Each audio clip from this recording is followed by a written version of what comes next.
Kadambari silks కళ్యాణం కమనీయం anniversary sale సందర్భంగా best offers flat 50% discount. Bharat England మధ్య జరిగినటువంటి చివరి టీ20 నిన్న దాంట్లో ఊహించని ఒక పరిణామం చోటు చేసుకుంది. అసలు మ్యాచ్ జరుగుతుందా లేదా అనేటువంటి ఒక సందిగ్ధత నెలకొంది. ఒక రకంగా ఒక టెన్షన్ వాతావరణం నెలకొంది. అప్పటికే 30 నిమిషాల పాటు ఆ చివరి టీ20ని వాయిదా వేయాల్సినటువంటి పరిస్థితి వచ్చింది.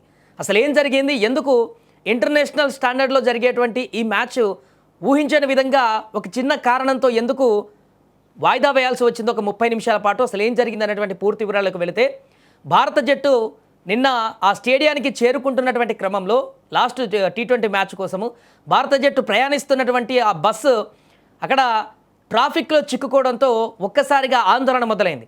ఒకవైపు మ్యాచ్ సమయం దగ్గర పడుతుంది, వీళ్ళు ఇంకా బస్సులో ట్రాఫిక్లో చిక్కుకున్నారు, అక్కడికి సరైనటువంటి సమయంలో చేరుతామా లేదా, ఆ ట్రాఫిక్ ఇంకా ఎక్కువైపోతే ఇంకా ఏంటి పరిస్థితి అనేటువంటి ఒక ఆందోళన అందరిలో మొదలైంది. ఈ నేపథ్యంలో వెంటనే ఇన్ఫర్మేషన్ అక్కడ ఉన్నటువంటి ఆర్గనైజర్లకు తెలిసి, అక్కడ ఉన్నటువంటి మేనేజ్మెంట్కి తెలిసి భారత జట్టు బస్సులో ఇరుక్కుంది, ట్రాఫిక్లో ఇరుక్కుపోయింది అనేటువంటి విషయాన్ని గమనించి వెంటనే ఆ యొక్క ఇన్ టైంలో రాలేదనే విషయాన్ని చూసి ఎందుకైనా మంచిదని చెప్పేసి ఒక హాఫ్ అన్ అవర్ని పొడిగించారు. ఆ యొక్క మ్యాచ్ 7 గంటలకు స్టార్ట్ కావాల్సినటువంటి మొదటి బాల్ పడాల్సినటువంటి టీ20లో 7:30 నిమిషాలకు మ్యాచ్ స్టార్ట్ అయ్యాల్సిన పరిస్థితి వచ్చింది.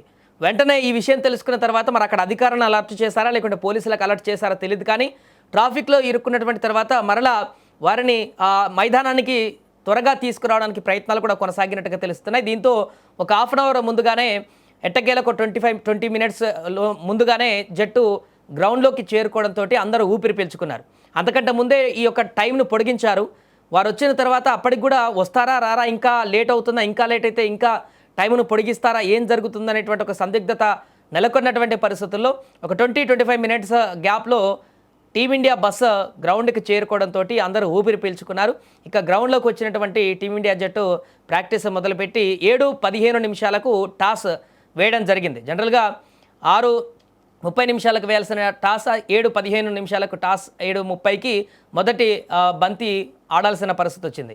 టాస్ గెలిచినటువంటి team India captain Shreyas Iyer fielding ఎంచుకున్నారు.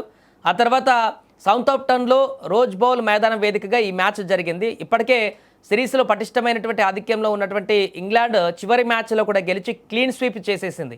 సో ఈ యొక్క మ్యాచ్ విషయాన్ని గురించి పక్కన పెడితే ఈ యొక్క అంశమే మొదటిసారి ఇలాంటి పరిస్థితి ఎదురవ్వడము. మనం ఇక్కడ ఐపీఎల్ దగ్గర కానీ అంతకుముందు చిన్న చిన్న టోర్నీ దగ్గర ఇలాంటి పరిస్థితి చూస్తుంటాం, కానీ ఒక అంతర్జాతీయ జట్టు అది కూడా విదేశాల్లో ఆడుతున్నటువంటి సందర్భంలో అక్కడ ట్రాఫిక్ సమస్యలు వచ్చి ప్లేయర్లు ఇన్ టైంలో గ్రౌండ్లోకి చేరుకోలేనటువంటి పరిస్థితి కారణంగా 30 నిమిషాల పాటు మ్యాచ్ని వాయిదా వేయడము లేకుంటే మ్యాచ్ని పొడిగించడం అనేది జరగడం అనేది అయితే ఒకసారిగా సంచలనంగా మారింది. ఈ విషయం పైన సోషల్ మీడియాలో పెద్ద ఎత్తున చర్చ జరుగుతుంది. ఎందుకంటే ట్రాఫిక్ అనేది ఇండియాలోనే లేకుంటే చైనాలో ఇతర పెద్ద జనాభా ఎక్కువ ఉన్నటువంటి ప్రాంతాల్లో ఉంటుందని చెప్పేసి అందరూ అనుకుంటారు, కానీ లండన్ లాంటి చిన్న కంట్రీస్లో కూడా ట్రాఫిక్ సమస్యలు ఎదురవుతాయా, అక్కడ కూడా ఇలాంటి పరిస్థితి ఉంటుందా, అది కూడా ఇంపార్టెంట్ జట్టు కొన్ని సందర్భాలలో ఇలాంటి టీం ఉన్నటువంటి బస్సులకి ప్రోటోకాల్ కూడా ఇస్తుంటారు, అయినా కూడా ట్రాఫిక్లో ఇరుక్కుపోవడం ఏంటనేది కూడా ఆశ్చర్యాన్ని కలిగిస్తున్నటువంటి పరిస్థితి.